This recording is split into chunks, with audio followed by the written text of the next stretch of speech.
আসসালামু আলাইকুম। যে যেখান থেকে আমার ভিডিওটি দেখছেন সবার প্রতি রইল আমার শ্রদ্ধা এবং ভালোবাসা। আমি সাইমন, আপনাদের সবাইকে স্বাগত জানাচ্ছি আমার চ্যানেল এসএ সুইট হোমে। আমাদের আরেকটি ব্যস্তময় সকাল।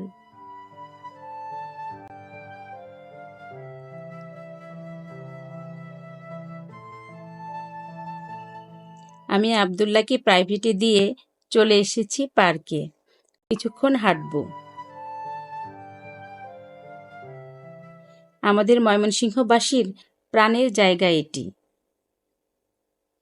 সকালবেলা পার্কটিতে হাঁটতে কি যে ভালো লাগে বলে বোঝানো যাবে না। এই পার্কে প্রতিদিন সকালে বাজার বসে। সব ধরনের ফ্রেশ শাকসবজি, মাছ, মাংস এই বাজারে পাওয়া যায়।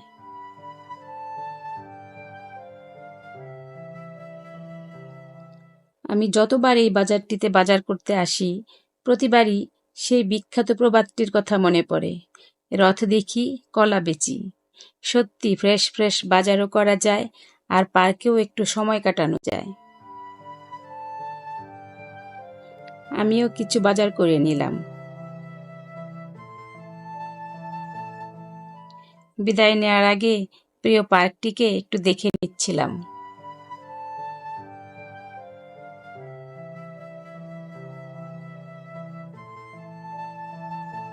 তারপর বাসায় এসে পেয়ারা কেটে নিলাম। পেয়ারাগুলো পার্ক থেকেই মাত্র নিয়ে আসলাম। পেয়ারাগুলো এত টেস্টি ছিল, কি বলবো, খাবো কি, দেখেই মন ভরে যায়।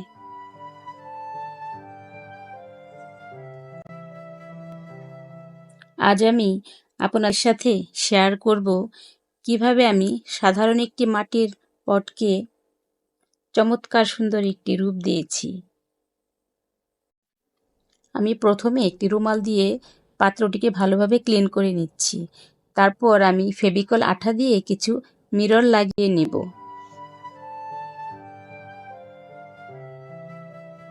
আপনাদেরকে একটি কথা বলি, যদি আমার ভিডিওর কোনো অংশ এতটুকুও ভালো লাগে, প্লিজ ভিডিওটিতে একটি লাইক দিবেন। আর চাইলে আমার চ্যানেলটি সাবস্ক্রাইব করে পাশে থাকা অল অপশনটি প্রেস করে রাখতে পারেন। তাহলে আমি যখনই নতুন ভিডিও দিব, আপনি আপনার সময় মতো দেখে নিতে পারবেন।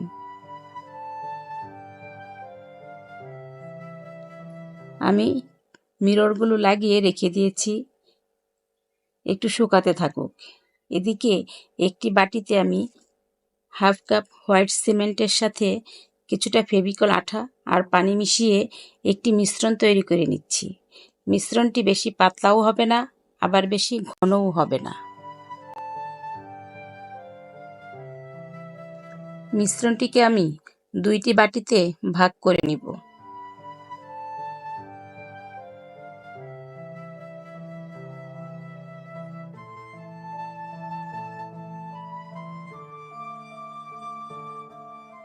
একটি বাটিতে আমি গোলাপি কালার রং মেশাবো আর অন্যটি সাদা রাখবো, কারণ আমি ফুলদানিটি সাদা আর গোলাপি দুই রকম কালার দিয়ে করতে চাচ্ছি।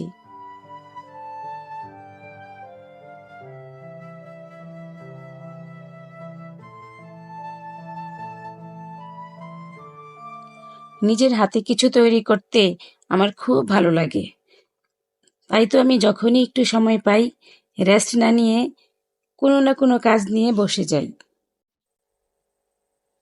এদিকে আমি পাত্রের নিচের অংশে সাদা মিশ্রণ লাগিয়েছি আর উপরের অংশে গোলাপি মিশ্রণটি লাগিয়ে নিচ্ছি।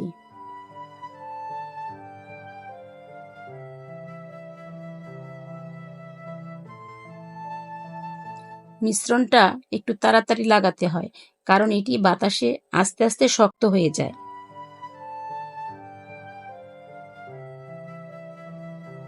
আমি খুব ভালোভাবে পাত্রের সাথে মিশ্রণগুলো বসিয়ে দিচ্ছিলাম। তারপর এটিকে আমি একটু শুকাতে দিয়েছি। এখন আমি একটি স্পঞ্জ দিয়ে বাড়তি সিমেন্টগুলো মুছে দিচ্ছি আর ভেজা রুমাল দিয়ে মিররগুলো ক্লিন করে নিচ্ছি। এটা বানানো আমার প্রায় শেষ। আব্দুল্লাহ আমাকে ডেকে ডেকে একাই দুপুরের খাবার খেয়ে নিয়েছে। আমি যদি কোনো কাজে ডুবে যাই তবে নাওয়া খাওয়া ভুলে যাই। কাজটি শেষ না হওয়া পর্যন্ত উঠতে পারি না। যা হোক, এটি রাতের বেলা। বেশ কয়েক ঘন্টা আমি এটিকে শুকিয়ে নিয়েছি। এখন আমি ভাবছিলাম এটাতে একটি লেস লাগিয়ে দিলে কেমন হয়। ধরে ধরে দেখছিলাম কোথায় লাগালে ভালো লাগবে। তারপর ফেভিকল আঠা দিয়ে লেস লাগিয়ে নিলাম।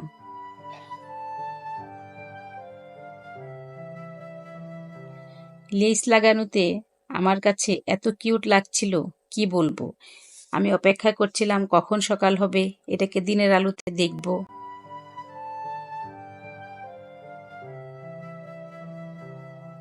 অবশেষে অপেক্ষার অবসান হয়েছে। দিনের আলোতে ঝলমল করছিল আমার ফুলদানিটি। প্লিজ আমাকে জানাবেন কেমন হয়েছে। আজ আর ভিডিওটি বড় করব না। সবাই অনেক অনেক ভালো থাকবেন। আমাদের জন্য দোয়া করবেন। আসসালামু আলাইকুম।